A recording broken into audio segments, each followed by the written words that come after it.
ఏ దినం అండి? యేసు ప్రభు తిరిగి లేచిన దినం.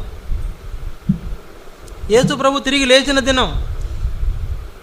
యేసు ప్రభు తిరిగి లేచిన దినాన్ని, తిరిగి లేస్తాడనే సంగతిని కూడా గ్రహించని ఈ ఇద్దరు ఎక్కడి నుంచి అడిగి వెళుతున్నారు?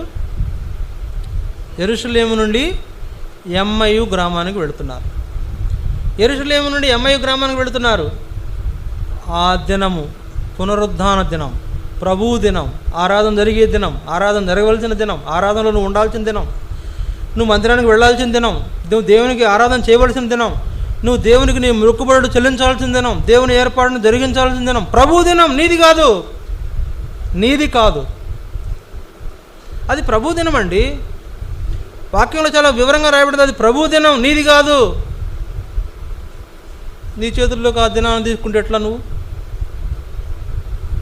ప్రభు దినాన్ని నీ చేతిలో తీసుకుంటే ఎట్లా? ప్రభు దినాన్ని నువ్వు ఆక్యుపై చేస్తున్నావు, ఆక్రమించుకుంటున్నావు. నువ్వెవరండి? ఎవరు నువ్వు? ప్రభు దినాన్ని నువ్వు స్వాధీనం చేసుకోవడం నువ్వెవరు? ప్రభు దినాన్ని ఆక్యుపై చేసుకొని దానిపైన నీ పెత్తనం ఏంటి? నీ పెత్తనం ఏంటి? కొంతమంది చేస్తుంటారు, ఆదివారం మీద పెత్తనం చేస్తుంటారు. జాగ్రత్త. ఆదివారం మీద పెత్తనం చేస్తుంటారు. మందిరంలో జరిగే ఆరాధన మీద పెత్తనం చేస్తుంటారు. మందిరంలో జరగాల్సినటువంటి క్రమం మీద పెత్తనం చేస్తుంటారు. నీవి పెత్తనం. ఎవరి పెత్తనం? నీ బోడి పెత్తనం. ఇది దేవునిది. ప్రభు పెత్తనం ఉంది, దాని మీద ప్రభు అధికారం ఉంది. అధికారం గలవాడు ఆయన అధికారాన్ని నువ్వెవరని ఎదిరించడానికి? ఇద్దరు ఎదిరించారు. ఎవరు వాళ్ళు? మనమే. ఒక ఆదివారం మందిరానికి రాకపోతే మనమే. ఒక ఆదివారం నువ్వు నిర్లక్ష్యం చేస్తే మనమే. ఒక ఆదివారం నువ్వు ఆరాధన ఆలస్యం చేస్తే మనమే. ఎవరో కాదు.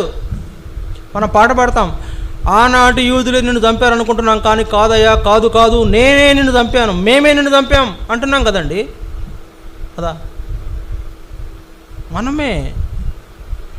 ఆదివారం ప్రభు దినాన్ని మన చేతుల్లోకి తీసుకునేది మనమే. ప్రభు దినాన్ని దుర్వినియోగం చేసేది మనమే. ఆరాధన నిర్లక్ష్య పెట్టేది మనమే. ఆరాధనను నీచపరుస్తున్నాం మనం. ఏమనుకుంటున్నారు ఆరాధన అంటే? యేసుప్రభుని ఏమనుకుంటున్నారు? వీళ్ళిద్దరు ఏదో అనుకుంటున్నారు. మందిరం ఉండే స్థలం విడిచిపెట్టి ఎమ్మయ్యకు వెళుతున్నారు. ఎమ్మయ్యలో ఏముంది అక్కడ? ఏమీలే. తిరిగి వచ్చేసారు. ఎందుకంటే ఆ గ్రామానికి వెళ్ళిన తర్వాత వాళ్ళకి యేసుప్రభు తాను కనపరుచుకున్నాడు. వాళ్ళు ప్రయాణంలో యేసుప్రభు వచ్చి వాళ్ళని కలుసుకుని, ఏం మాట్లాడతాడు నాకు తెలిసి, అక్కడ రాయలేదులే, కానీ మీరు మాట్లాడుకుంటున్నారు కదా ఏ విషయాలని అడిగాడు.